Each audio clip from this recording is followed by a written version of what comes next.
Terve taas kaikille. Tänään mä teen tällaisen tutoriaalin.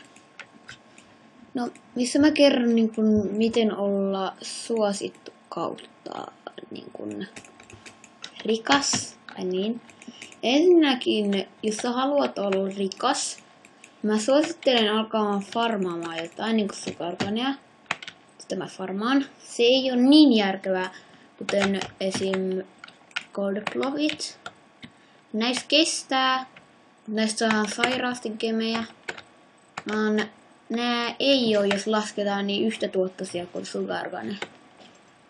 Että sugargane on mun mielestä järkevämpää. Ja sitten Venusta. Mullahan on Venusta sugarganeja tätä farmissa. Eli niin silleen kannattaa ostaa äijiltä sugarganeita rare seedpackkejä. Ja näin. Sit kun sä saat sun ensimmäisen VL:n, niin silloin älä ikinä rupea pistämään sitä sun ekaa VL:stä maahan. Siinä ei ole mitään järkeä.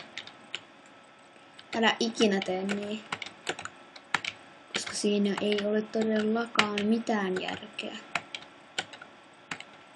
Eli älkää tehkö ikinä niin, vaan ostakaa sille jotain ja myykää se 2 VL:ään. Ostatte yhdellä VL:llä vaikka tankin ja sitten myytte sen 2 VL:llä. Siitähän te jäätte VL-vuotella, toisella ostatte jotain ja toisella laitatte maahan. Se on kaikissa järkevintä. Eli niin. Ja sitten ei mulla oikein muuta tähän videoon. Mä en jaksa tästä videosta mitään pitkään tehdä. 2 minuuttia. Riittää. Ottakaa se hetki. Näin. Eli tää video taas on tässä tällä kertaa. Tosi lyhyt video. Olen pahoillani. Olen pahoillani, jos haluaisit tänään jotain pitempää. Huomenna tulee pitempi. Tänään ei ole enää aikaa upata.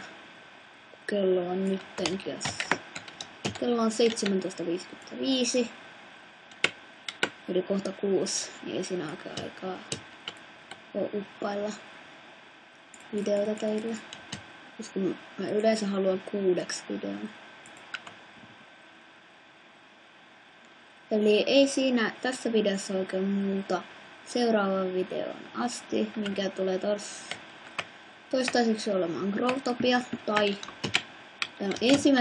huomenna mä teen Growtopia-videon. Mahdollisesti sen jälkeen samana päivänä mä kuvaan vielä Minecraft-video.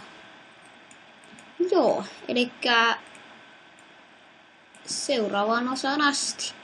Moikka moi!